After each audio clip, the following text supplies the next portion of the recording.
that all I'm trying to point out is that I think maybe you're not consistent on freedom of speech. Let's ask this. This just happened this week. Facebook, Spotify, Apple, YouTube, right? They all banned the InfoWars channel. So let me ask you, do you think that's a good thing or that's a bad thing? No, I think it's a catastrophe. Okay. So what's your solution? Do you believe Facebook or YouTube should be forced to provide a platform for speech that they detest? No, I don't think they should be forced. I think that they've bit off far more than they'll be able to chew. How so? Because now they've decided that they're ethically responsible for the content on their platforms. So good luck with that decision, because they have an awful lot of content, and drawing the lines is going to be extraordinarily difficult thing to do. So basically, the way that these companies were set up to begin with is that people could post content and then other people could watch it and basically decide by their viewing. They could value the content by their proclivity to view. Mm. And now they've decided, as a consequence of this decision, that they're going to be in the business of arbitrarily determining what should and shouldn't be presented for public viewing. And they'll never run out of decisions to make. You know, lots of people who were watching Alex Jones didn't agree with him. They were just keeping an eye on him. So, like, I watched Alex Jones from time to time because I wanted to see what the radical conspiratorial right wing was up to. Right. Yeah. And now that's not possible. Now they're driven underground. Way to cover your tracks with your browser history. I appreciate it. Let me ask you this. There's going to be all sorts of lines that they have to decide now. So they're going to take out Paul Joseph Watson next, Lawrence Southern. I mean, where are they going to draw the line exactly? Okay, so if it's against their terms of service, isn't it within their domain to revoke the channel? What's the solution? Of course it is. I didn't say they couldn't do it. I said it was a bad idea. Okay, so you're not. That's not the same thing. Okay, so you don't have a. So, I think it's. Go ahead. Well, I think that they've. I really do believe, and I'm sad about this. I do believe that they've bitten off more than they can chew, and that it's going to be, it's one small. It's a warning sign with regards to these media conglomerates that are attempting to produce large-scale public discourse, because now they've taken the role of censor onto themselves, and they'll find that that's a never-ending role that produces endless trouble. They've got themselves into endless trouble, as far as I'm concerned. And from a perspective of a clinical psychologist, I would also say the worst thing you can do to someone who's paranoid, the most ill-advised thing you can do to someone who's paranoid, is persecute them.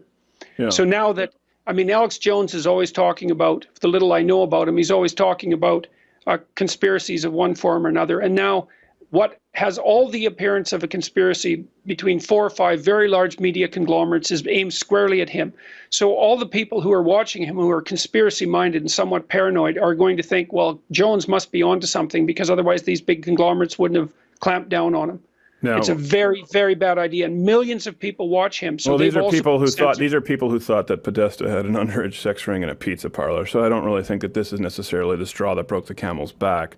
It sounds to me. So I want to make sure that I clarify. Are you not amongst the people who believe that these big platforms like YouTube, Facebook should be treated like public utilities? Because there are a lot of right-wingers who do believe that, like phone. Yeah, I think they should be treated as public utilities, because otherwise they can't exist. Because there's no possible way that these corporations can handle monitoring their content. There's too much content. So they'll run out of manpower to make the decisions. I mean, okay, so Alex Jones is now being banned. What do you think about people who've interviewed Alex Jones? Should they be banned? That would include Joe Rogan, for example, because he interviewed Alex Jones. Yeah. So should we ban him? Well, and if not, why not? So you think that Facebook, YouTube, Google, these companies that, basically start up in garages, these tech startups, invest millions of dollars and they grow to become successful, and then you support the government stepping in an authoritarian fashion and telling them who they have to allow on their platforms? I didn't say the government should step in. I said that they made a mistake by deciding to act as censors, and that they'll pay for it. I didn't say anything about anybody stepping in and changing it. I said it was a mistake. Well, if they're to be treated like public utilities, then that would be the government stepping in and because right now they're not. Well, if they were to be treated as public utilities, that would be a transformation in the way they were regulated. So that really doesn't have anything to do specifically with the Alex Jones issue. Well, I'm just saying you would support it. You would support it. Okay. And let's reverse the question, because I'm the one having to come up with all the complex answers. All right. Okay. So how would you propose that these complex corporations decide which content is acceptable? Exactly. How No, would you propose that? exactly how I would propose it. I don't think there does Yeah. need to be a proposal. I mean, I think this is where actually I would be on your side. Let the free market decide, and the free market is YouTube and Facebook. And if they don't want to host content, I don't think they should be forced to host content. I don't think they should be compelled to host content. Well, obviously they shouldn't be. That's not the issue. The issue is how are they going to go about making the decisions, and how are we going to be sure that that won't go dreadfully wrong? I mean, obviously it's the case that censorship can go wrong. You certainly see that in places like China. Once you start with censorship, how do you know? How do you have any idea how you're going to put proper boundaries around it and decide who's acceptable? You're either going to let your listeners decide that, or you're going to decide it, and then you're going to find out that you've taken on a huge weight of decision making that you can't handle. Or Maybe I'm wrong. Maybe that won't happen. But it's certainly, I would be very loath to decide what needs to be censored, because the number of decisions I'd have to make would multiply beyond end. Well, I'm not saying let any specific individual decide. I'm saying let the free market decide. If people don't want Alex Jones on YouTube, then YouTube doesn't have to provide it. If people watching YouTube don't. I already agreed that YouTube doesn't have to provide it. I said it was a mistake to engage in censorship.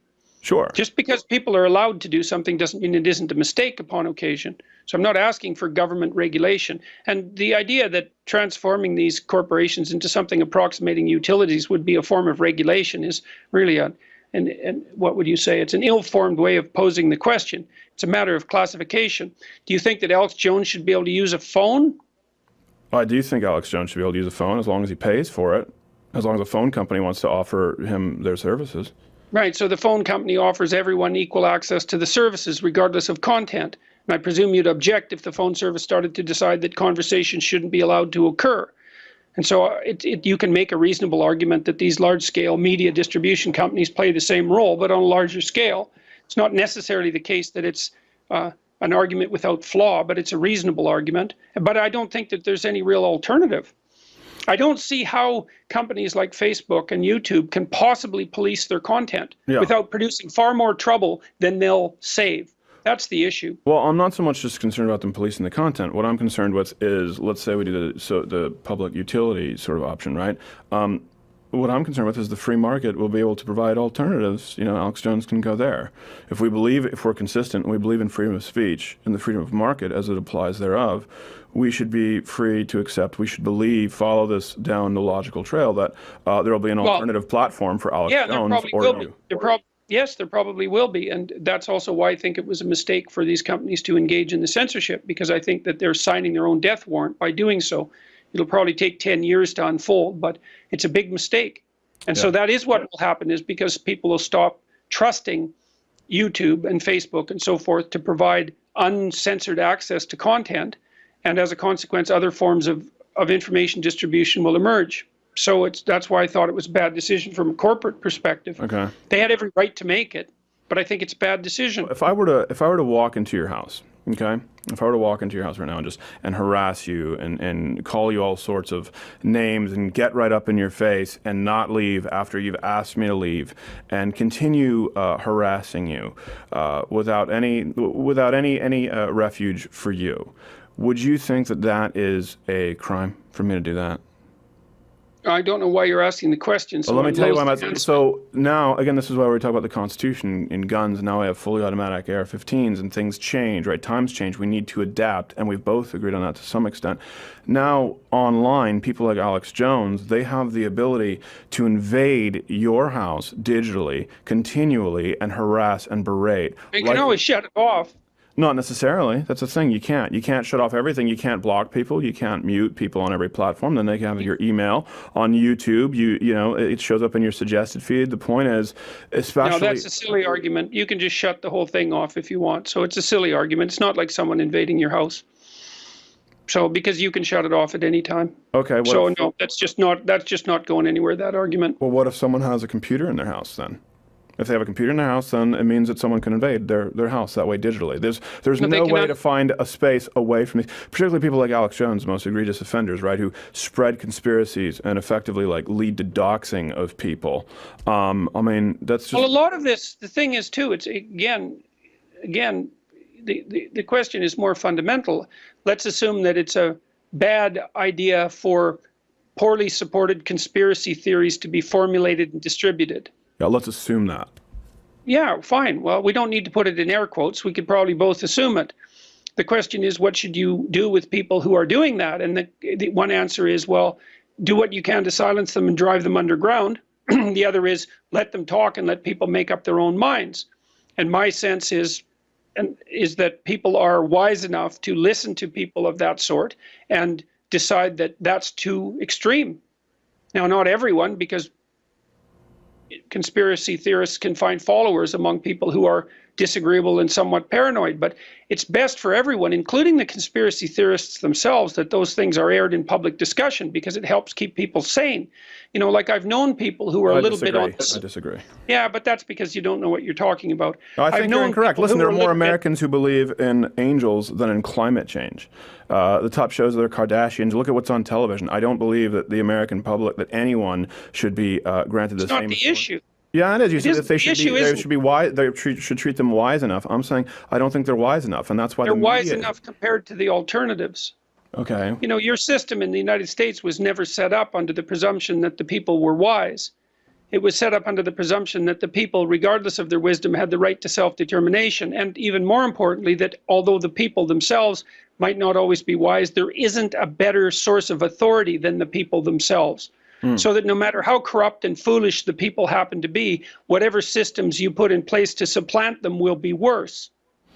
And so I think that, and you might not believe that, but that's fine. But that is the founding principle of the American system. I don't believe it. No, that's fine. You don't. I don't have believe to it. I don't believe that. I don't believe that Alex Jones and anyone with a Facebook page is, for example, as qualified and as safe for the American public as Walter Cronkite or people in the Senate and House who are qualified to make these determinations. I don't. That's just a disagreement. But I'll let people, you know, It's not just a disagreement. It's actually a disagreement about the fundamental structure of the entire political system, because you think that it's possible to produce banks of experts of one sort or another who can supplant the fundamental will of the people. And I think that that's a very bad idea. And I think that history shows that that's a bad idea.